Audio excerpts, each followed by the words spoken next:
From the pew to the podcast, a youth pastor and a prodigal son reunite on today's Hawaii Property Advisors Hawaii Real Estate Roundup.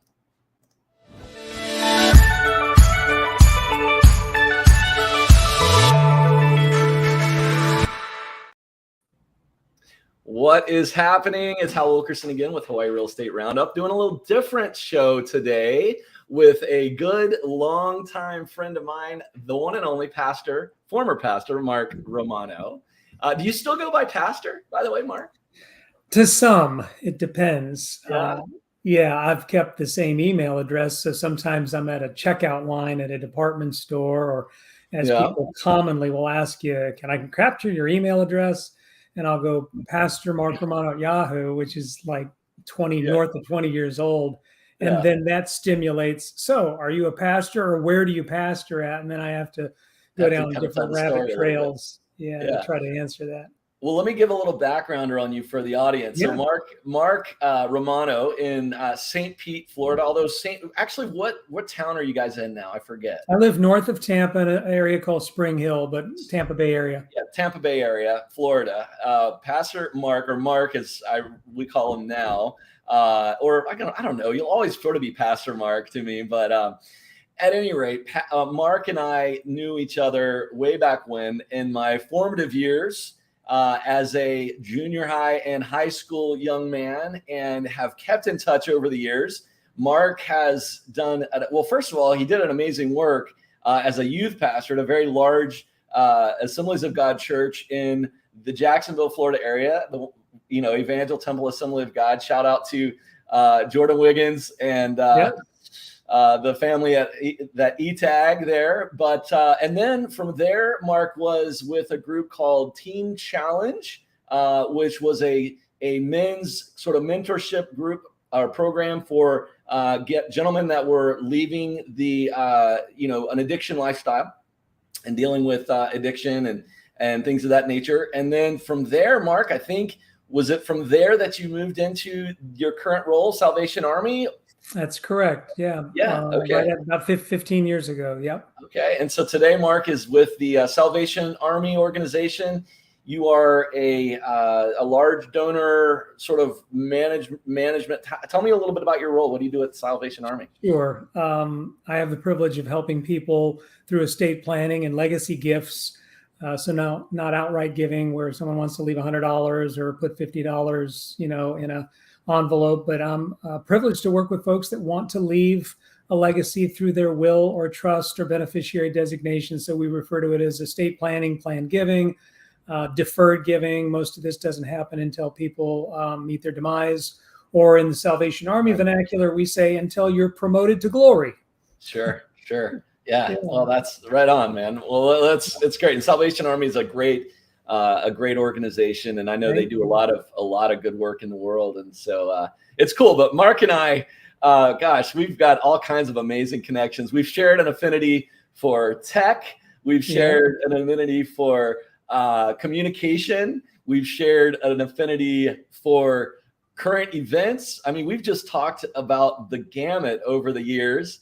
And so yesterday, I'm actually working on sort of developing my chops, if you will, and doing this show on a regular basis, more of a fixed basis. And Mark reached out to me yesterday, and I said, hey, why don't you come up on and join the show with me tomorrow? And so that's how it happened. I'm reminded of there's a verse that says, as iron sharpens iron, so one man sharpens another countenance. And I think that, for years, and it's been lasting, it's been enduring, the kind of relationship and connection. Though you're a younger man, you have a lot of wisdom, you have a lot of acquired experiences. And so that sharpening, that going back and forth, sometimes with a lot of levity and humor, other times quite sober-minded, life lessons learned and things that we've acquired and picked up, and then talking about things that are near and dear to us, which is really our faith and our family. So all those kind of intersections, but iron sharpens iron. And that's what I think we have opportunity to do whenever we make those meaningful connections. Absolutely. Yesterday it was the counter. Well, today it's going to be the absolutely counter. So one of the things that Mark, and this is what I love about Mark, is that he always is, you're so good, Mark, at just like calling me out, critiquing, not calling me out, but critiquing me in love. And the comment you shared with me yesterday that was so good, you said, I've got a deep enough relationship with you that I've got enough to burn that I can give you my insights, right? Isn't that essentially what you shared? That's it. I call it relational capital. That's what it was. We've made more deposits in the relationship than withdrawals. So therefore, when I can make a little withdrawal, we can handle it. You can handle it. Yeah, absolutely. Which is and what it's we did for your growing, hopefully. Absolutely. Yeah. And I have a mantra in my team and in my organization that we get better. Like the goal is every day, 1% improvement, always getting better. Mm-hmm. And I didn't actually share that with you yesterday, but that was what was on my mind as you were talking with me about my count or my or my the positioning and the planning of my discussion. But anyway, enough about that. But that's just one of many things that Mark and I love to, and this is what I love about talking with Mark about. And the conversation, we actually didn't really map out or plan out a conversation of, I had a few things in my mind that I wanted to talk about, but usually, Mark, you and I can just talk and riff on whatever, and it's so true. Yeah, it's so true. And I think I'll ascribe the authorship of the quote to Henry Ford, but if I'm wrong, your folks can put something in the chat to correct me. But he said none of us are as smart as all of us. Oh yeah, that's right. That idea of collaboration, and you and I in that relationship. If I share something, maybe it's an excerpt from a book or a principle or a concept, you almost always have some meaningful content to throw in the mix, and I love that. Right on. Well, speaking of meaningful content, unplanned. What's a book that you're reading lately? Anything on your reading list that you're enjoying at the moment? I'm actually returning to Purpose Driven Life, which is a oldie but a goodie, written by Pastor Rick Warren. I'm Saddleback going to be I'm going to be diving into a book that was given to me by my daughter's fiance, and I don't recall the title. It's like 20 feet away, or I would grab it. Okay. Interesting concept on some of the things that are concerning to America and the world regarding a sense of peace and security and welfare and some of the other threats and triggers to all that, global politics and global peace and things like that. He's very immersed in that, really from a conservative perspective, to be fair.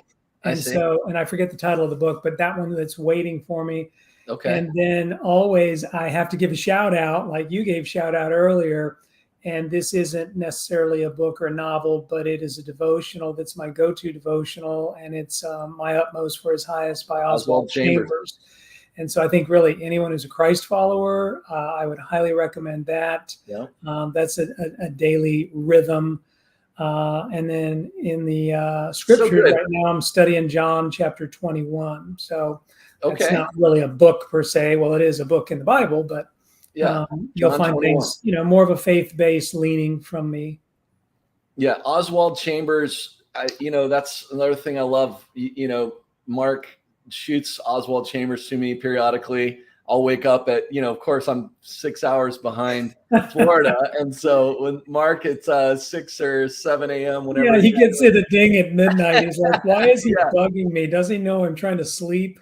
Yeah, so it'll be early. I'll wake up and oftentimes I'll have the Oswald Chambers of the day in fact, this morning you shared one. Although I will say I did not open the link. I apologize. I didn't open the link this morning, but I did. That's fair. That's fair. Well, that's good. So Oswald Chambers, the John 21. What's going on in John 21?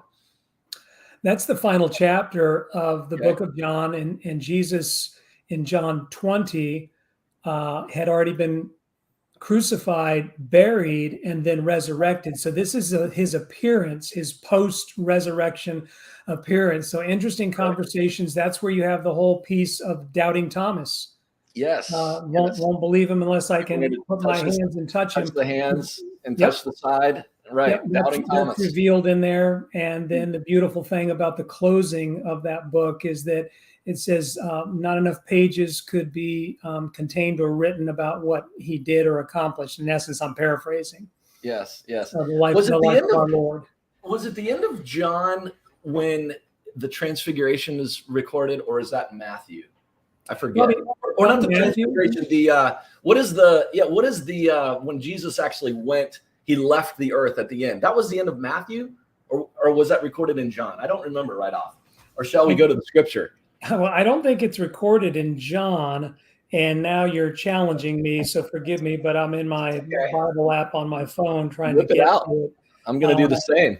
Yeah, Jesus is again in John 21. He's making his appearance, and the location is the Sea of Galilee, and the disciples gathering. He also tells them this is another miracle about the fish that he caught. It said, "You guys are fishing on the wrong side. Go to the other side of the boat, cast your net in." So there's that. And then the provision of Jesus with the bread and fish. This is post-resurrection bread and fish. So he did both.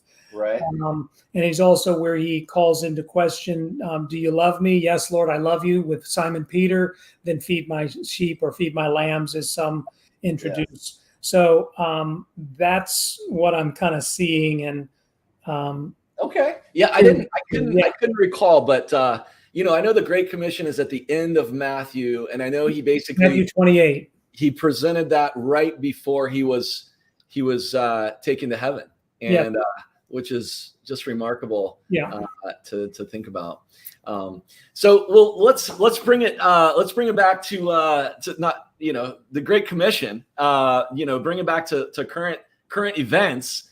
How do you feel about what's going on in the world today, man? I mean, what are some big things that are happening lately? I mean, I know in my neck of the woods, we've had a giant fire in West Maui that destroyed 13,000 residents' homes, basically, or a town of 13,000. I don't know. I think 2,000 structures or something is the last time I heard. I just saw this morning that there's some fires in Turkey right now. Have you seen that? I think I did. And then there was massive flooding in. And then we just had in Morocco, there was a huge earthquake in Morocco. I tell you, man, it's just so what's going on in the world. I guess your question is, what do I make of that, or do I have a pulse or a finger on what's happening globally? And my answer, I'll answer it a little bit different, if you don't mind. Sure. I believe that there are things that in our life that we have some level of control over, and some that we have absolutely no control over. Right. Yeah.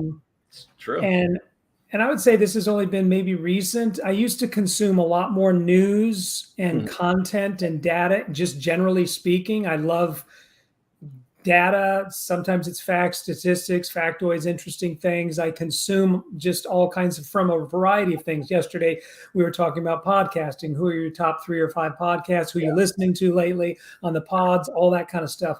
So I try to have a real kaleidoscope of different lenses that I filter things through and see and listen and hear. And I will have to tell you that I'm more focused on my own family, my faith, and the community around me. That could be my church or my next door neighbor, than I am being consumed with things I can't control. It's not to say I'm not aware, of course, but there are certain things that and even taking and casting some of those cares, those anxieties, those worries, doubts, fears, and rolling them over onto the Lord. That's what I feel. So I try to live a life that's based out of a deep, abiding faith that believes God ultimately has a reason and a season for what he does. And oftentimes we'll never know the whys of all that, but we have to rest in his sovereignty. And if not, I'll go nuts. And Yeah, so, absolutely. and so therefore I don't immerse myself in, I'm aware of what's going on with whether it's the stock market or the interest rates or, That's so a funny. I'm local the same way, Mark. crime and Yeah, shootings. Florida, we have a great deal of crime, and all those things concern me. But my energy, the primary base of my energy as an individual, is really thrust to my wife of yeah. 38 years, Nice. Aloha, my Stacey. adult Shout out to your beautiful wife, children, Stacey.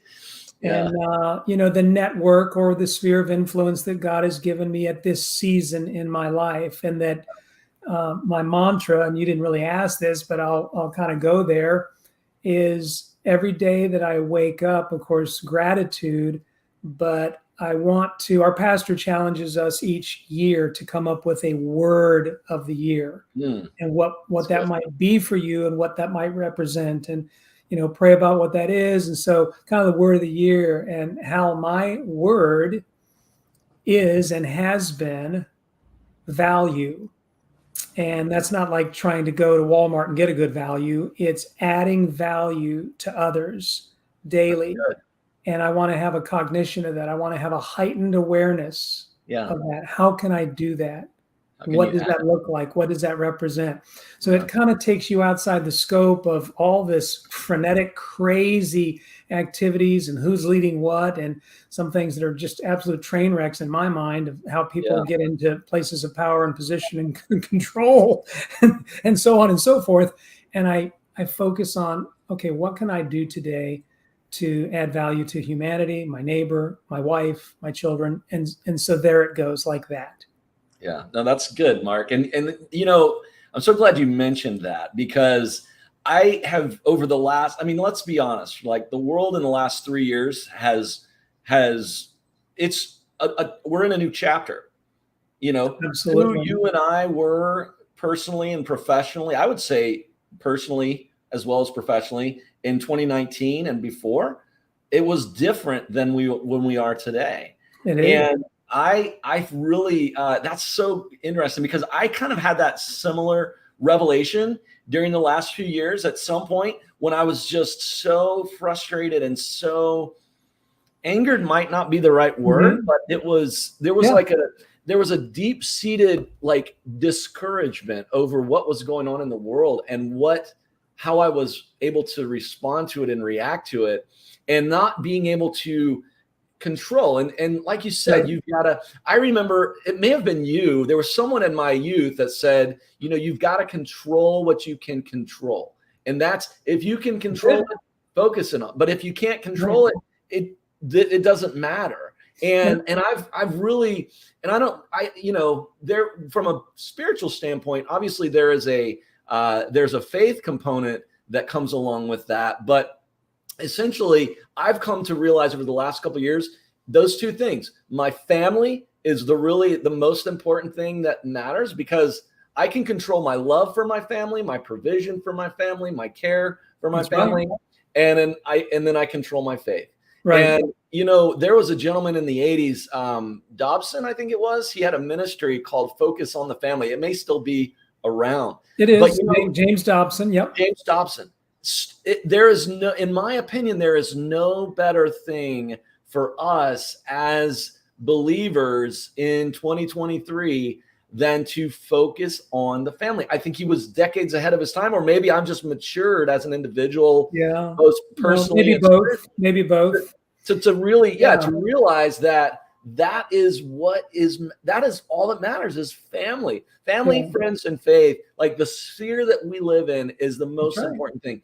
And I don't know about you, Mark, but I realize and I feel that in today's, like, you look at all of the things that have happened in the politics, in the leadership, in the restrictions, the governmental restrictions that have just, it feels like they're just sort of cramping down more and more and more. Mm-hmm. I feel like there's a spiritual element of that and a spiritual component to that. But the most important thing for us to do, in my opinion, is focus on what can we do to improve our family? What can we do to grow our faith? What can we do to expand and improve value? I love that word, value, to our personal sphere. And that is what I've really become. No, that's good. And I would add to that, for your viewers, your listeners, is that I feel like when you were asking earlier about the condition of the world, the affairs of the world, the concerns, whether that's natural disasters, whether that's the climate, whether that's politics, I think as far as like being a former news junkie, I think you can reach a point of saturation. True. And that you can only take in so much content, which a lot of it ends up being negativity, right? Well, that's what sells. And again, worries and concerns, fears and doubts that you have no control over. I think you can reach a point of saturation in that journey. And the people that kind of stay parked there, if you compare and contrast to the person you're describing that you've sought to kind of evolve into, or that I've embraced and adapted, made those course corrections midlife in my life. If you compare and contrast, is that person happy? Are they anchored? Or are they contributing? Are they volunteering in the community? Are they, doing?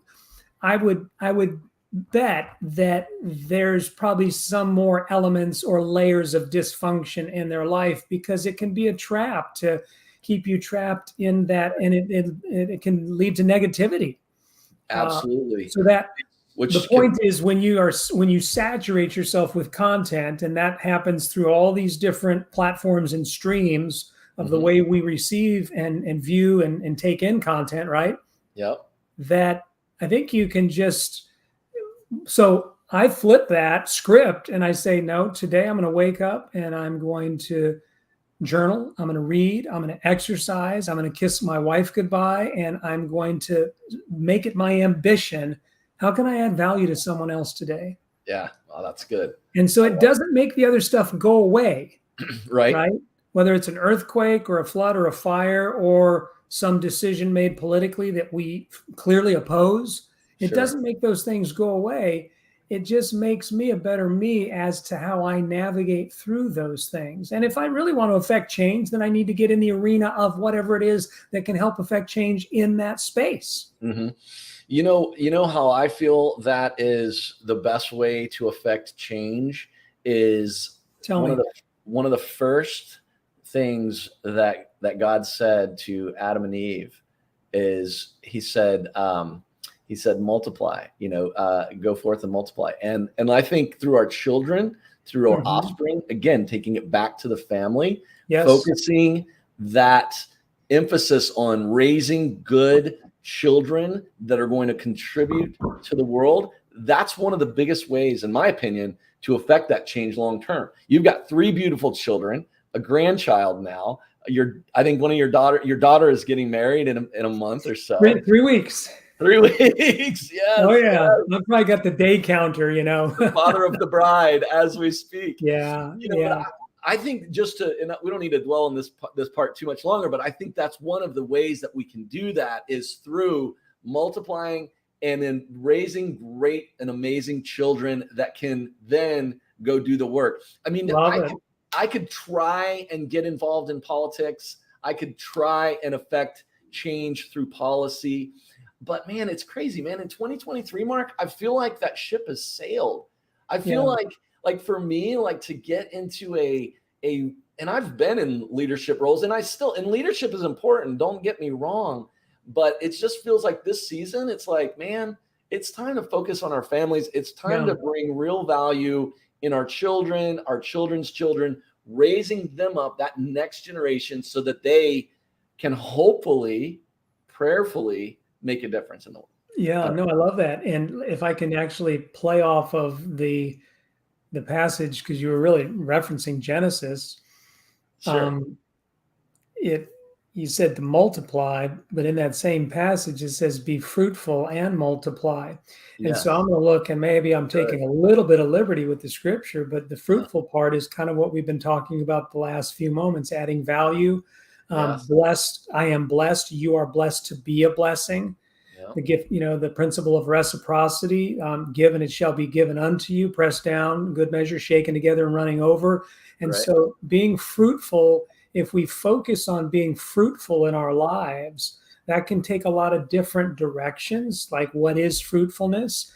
But the opposite of that is something dying on the vine, right? And Yes. so if we make it our ambition to be fruitful, whatever terminology we want to put, I use add value, and you use some Growth, other abundance. descriptives.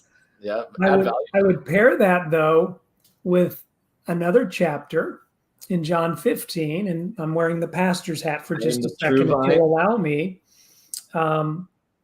That's the true vine, and Yes.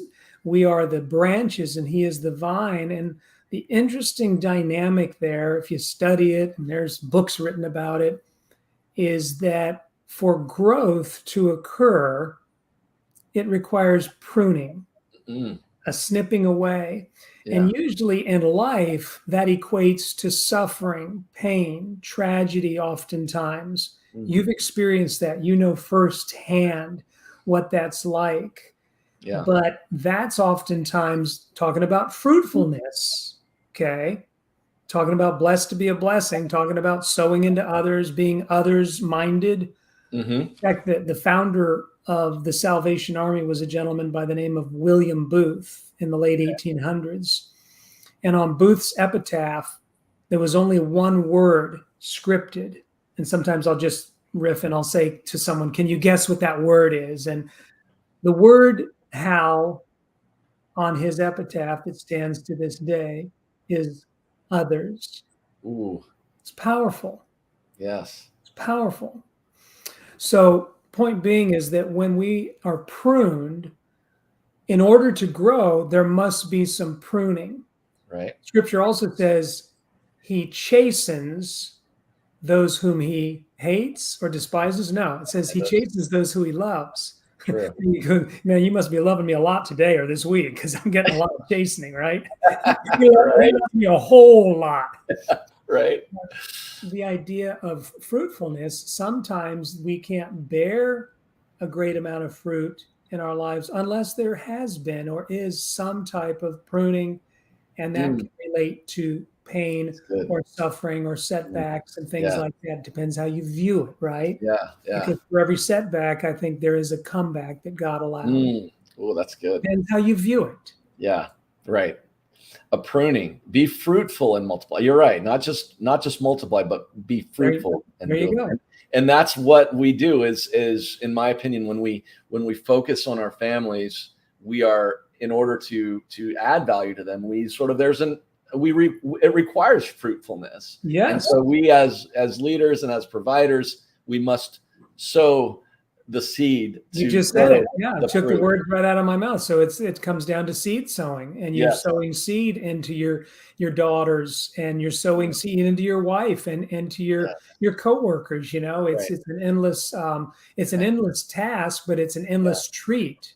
You know, if you view it as punitive, I have to do this, then that's different. As I get to do this, I'm allowed to do this. I have the privilege and the opportunity to do this. That's the way I see it. So good. Yeah. So good, man. I love that. That's awesome, Mark. Well, man, I appreciate this, man. We could probably riff a lot more on this topic and others.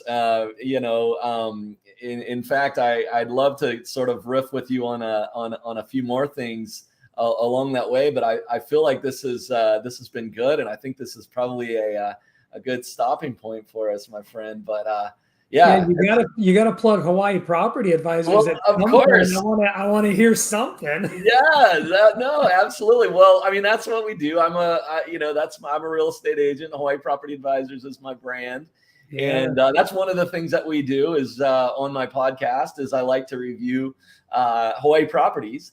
And I was thinking maybe we could look at a couple.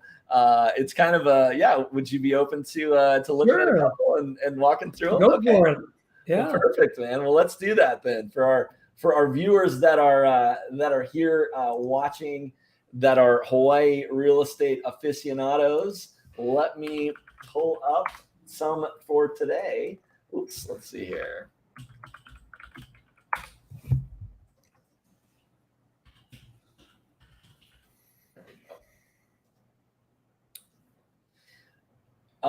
We actually, let's see here.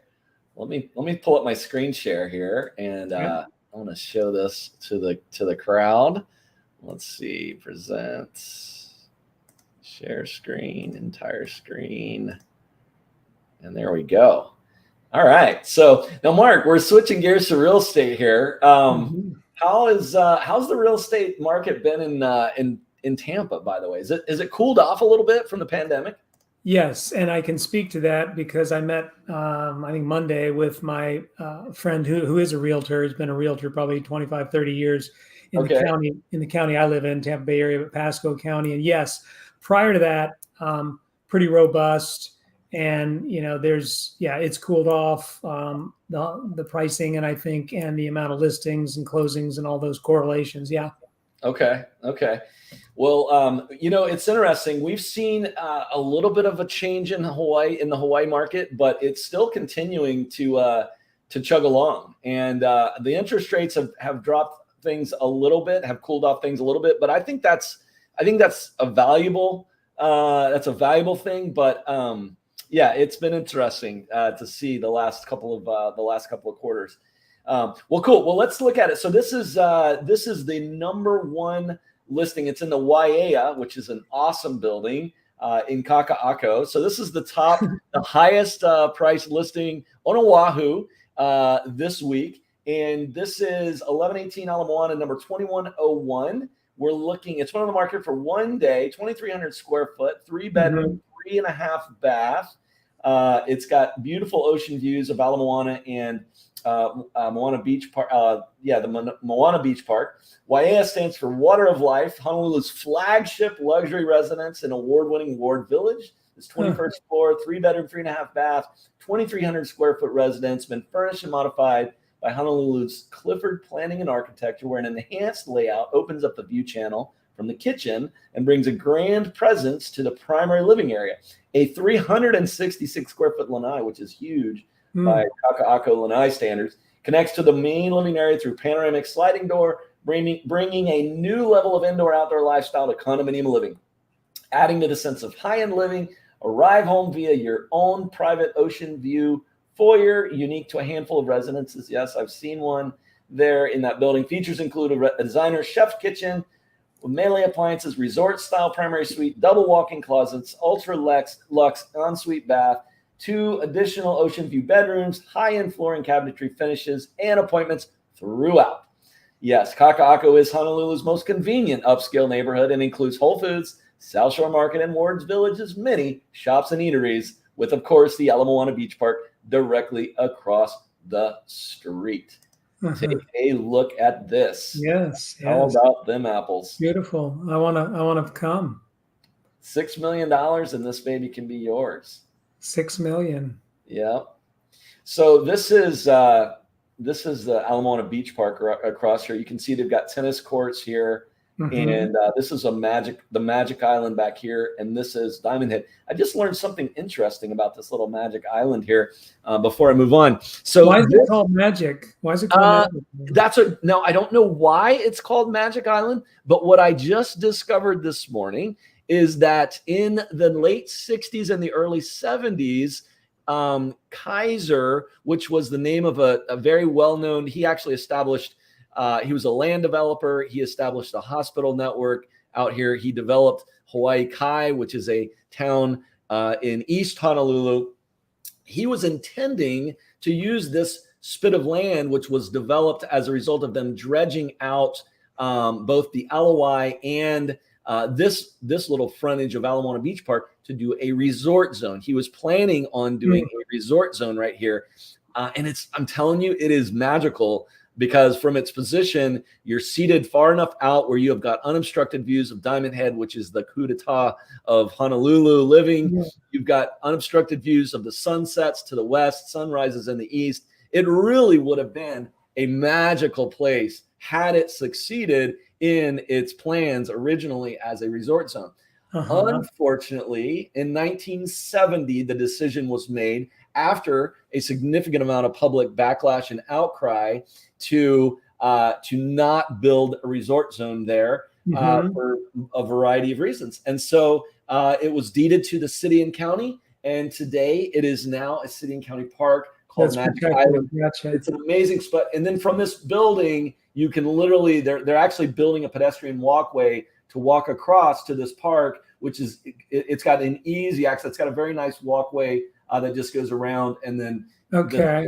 So what would that distance be, like just a rough ballpark from, if you were to walk it, if you left this condo, walked to where you're referencing and walked around to the tip of that or whatever? Less than a mile. But you know what? I see. It'd be a nice coastal beach walk. Oh, very nice. Since you've asked, let's That's awesome. Yeah. So the Waiea is right here. I think it's this one. Yeah, I think this is the Waiea. Let me see here.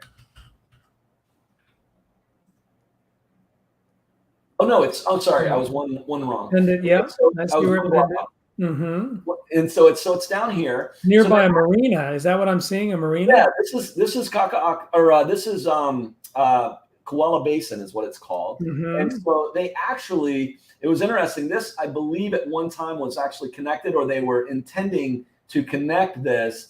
And there was a channel, this channel here that you can see, this dark, deep channel, was intending to go all the way through and to connect through the Aloi. And this is the Aloi here, which is the river that's on the backside of Waikiki. However, they again, due to the outcry of what was going on here, this is Magic Island right here. They ended up abandoning that plan, but they still have, so they cut out the reef, which now makes for a perfect beachfront. So you've got right here on this Ala Moana Beach Park. It's an amazing, amazing beach park. But to get to your question, let's check the distance because I think it's a good one. So they're building a, let's see, measure distance. So they're actually building a pedestrian crosswalk. By the way, I have featured it in some of my shorts and some of my other stories. This whole area right here is being developed by the Howard Hughes Corporation, and it's going to be an amazing, amazing high-rise community it's called Kaka'ako, but Ward Villages is the branded name that Howard Hughes have put on it. But at any rate, interesting. Let's do a little walk just to see kind of what the distance would be from a walk. So we're not quite a mile. There's to the end of it, and they've got all these walking paths here. So yeah, it's almost exactly there's a mile right there. So you can walk a mile, 5,280 feet to the from the Waiea to this beautiful view there. And so so that's what you did fantastic with that assignment and using your Google Maps and all of your prestidigitation. I love it. Isn't it amazing, the tech? It's so easy. There's no excuses. Very good. Now I have another question for you because on your call up underneath the description you have listing and then tax. Just if you could, what are the taxes on a place like this? Yeah, absolutely. Let's see. Down here is going to be, so the maintenance fee is $2,900 a month, which obviously is not taxes. A month. Yeah, that's your maintenance fees on that one. Your taxes are going to be about $3,800 a month, so you're looking at about $40,000 a year, which on a 4,560, 4,500 or 45,600 in taxes on an annual basis. Which, when you think about it, and that's one of the wonderful things about Hawaii is our property taxes they're incredibly low as a percent of the property values. So much low that I feel like, and I don't want to say I'm an anti-tax guy, but I think the state should have as minimal amount of involvement in our personal lives as possible. But I also recognize that you do need, in order to provide public good, there is a necessary thing that is taxes. So it's a little bit of a balance there. But I feel like if there's one thing that we could do to possibly help improve the state, so especially the Department of Education, is there's an untapped resource there in the tax base that I feel like could have some adjustments. We did actually have one most recently, and everybody, of course, complained about it. But when you compare to places like Florida, I don't know, what is your property tax rate? I'm curious. Do you know off the top of your head? For the state? Probably, is it? Yeah. I mean, do you know what it is off the top of your sales head? Tax. We don't have state tax, but sales tax. But property taxes, which are generally by the county. Vary by county, yeah. Yeah. And I don't have a number on that. Kind of sense, yeah. I mean, usually it's 2 to 3 digits, percentage points. Here, it's typically less than 1%. Yeah, which people are always shocked at. Could I ask another question regarding this property, or say your buyers? Sure. You said this is going to be a $6 million, or is a $6 million listing. This is active. This is live, I'm assuming. That's correct. It is. Yeah. So if it's $6 million, of the buyers that you're working with through Hawaii Property Advisors or other networks, what percent is a buyer putting down, and or are they doing cash? In other words, effectively, what is their mortgage end up paying? Does that make sense? My question? Yeah. No, it's a good question. And in this environment, this is going to be a cash purchase. You're not going to see anybody that's able to swing this level that's going to take bank money in this. So this one is going to be a place for a high net worth individual to park some cash. It would be cash. Yeah, you're not typically going to see. Now, never say never, but when money was so cheap, not long ago, compared to what it is today, I'm just seeing more and more of the cash buyers that are coming out to this kind of a property. But to answer your question, if they did, generally it's going to be a 20%. You're going to put 20% down typically. Unless it's a primary residence, but again, at this altitude, it's the profile of the buyer is they're going to have equity, and so for them it's going to be generally make more sense in the equity gains versus paying for the interest on this one. That's my opinion. No, thank you. Yeah, no, it's a good question, but look at this. I mean, isn't this amazing? I mean, this stunning. So this is so it's got this wraparound 366 square foot lanai. This is Koala Basin. Sunsets over here every night. I'm actually sitting right there, if you can. Oh. So way over there in the distance on the horizon, about 15 miles, 15 miles west of this land. Yeah, 15 miles or so. But the YA is a beautiful. This was actually vibrant, light, bright colors. Really. Yeah, absolutely. This was the first in the collection that Howard Hughes did in their Ward Village redevelopment. This one, I believe, was in 2018 or 19, I think, when they closed on this one. Look at that kitchen. I love it. The nice gas appliances. And what would the ceiling heights be? And would they be consistent throughout, or they might vary? It would. This one looks like it's varying because it's got the central air with the slots you can see there. It looks like they may have a little bit of a bump up right there, but more than likely at 10 foot, I would say probably over here maybe 8 foot here, maybe 9, but it's definitely got a nice spacious feel. Yeah, it's got that island. Devin would appreciate. I'd love to get Devin's take on the countertops here. Right. I should have Devin on the show. What do you think, man? You should. I'm sure that would be an interesting show.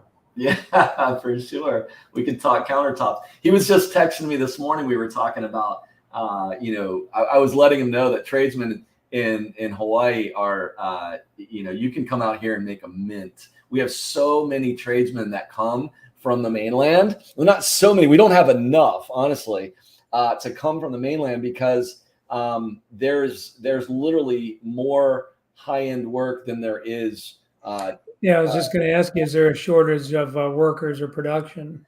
Not necessarily a shortage of bodies, but there is a shortage of craftsmen, of competent craftsmen that are able to shoulder and carry on a product or project or projects that are in this category. And as I like to say, in the land of the blind, the one-eyed man is king, and we have many examples of gentlemen. In fact, I was just on a podcast of a guy last week, All Things New. In fact, I posted it on my Facebook this morning and shared it with you yesterday. My good friend Richie Bro, he's a great example of that. Now, he actually came up into the trades here, but he just does. He just puts a yeoman's work in, and God has really blessed his work. He's done an amazing job. He puts out custom houses. In fact, his most recent project now, he's expanded and grown so much, was a $40 million mansion, I believe in Malibu,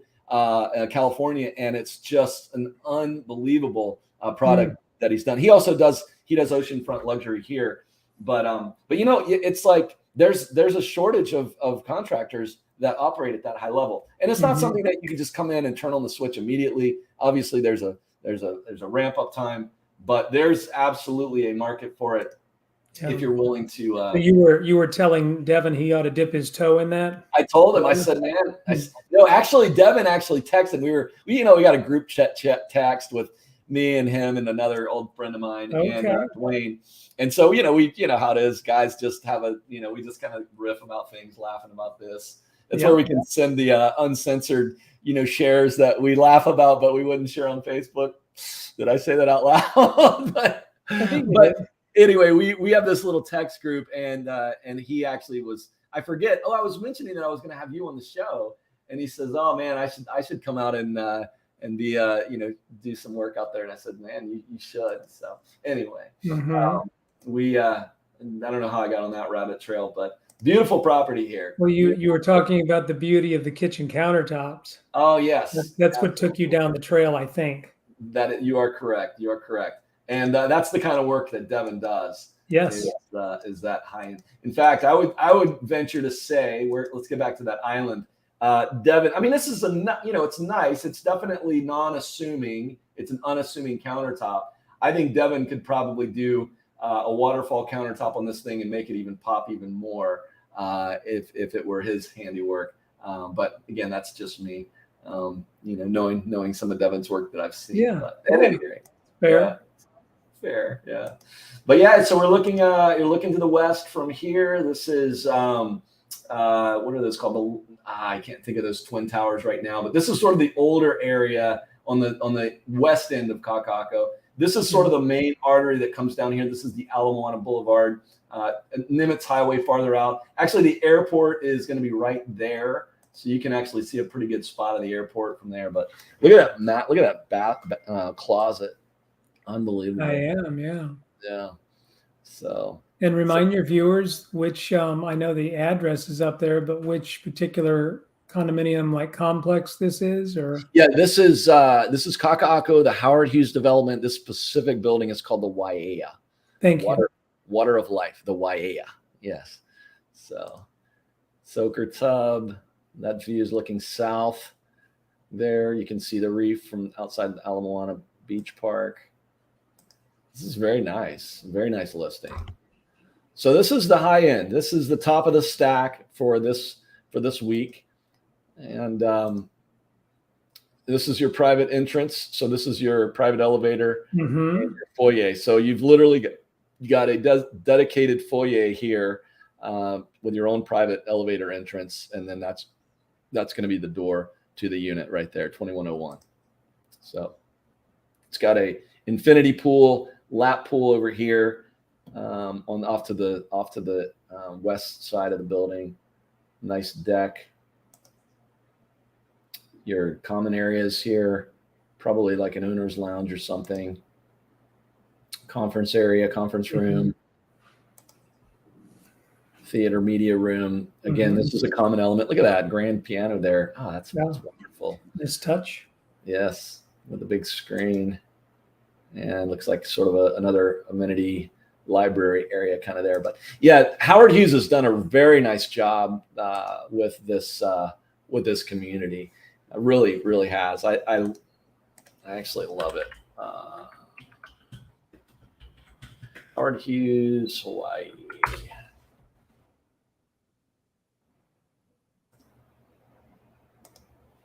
They've got a new building that's actually coming called the Kalai as well. That's going. Oh yeah, they've actually look at that pool. Did you see that?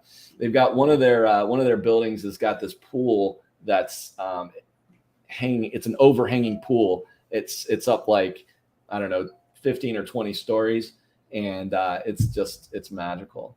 But they're doing a lot of good work. I'm impressed. I've showed a few clients some of their stuff there. It's a planned community right there in really the heart of town, the heart of downtown, and it's going to be it's going to be nice. This is the Waya right there. This is the AO building. That's the AO, another kind of unique building. Really changed the landscape of that downtown area. There you can see some of the buildings that they put together. So yeah.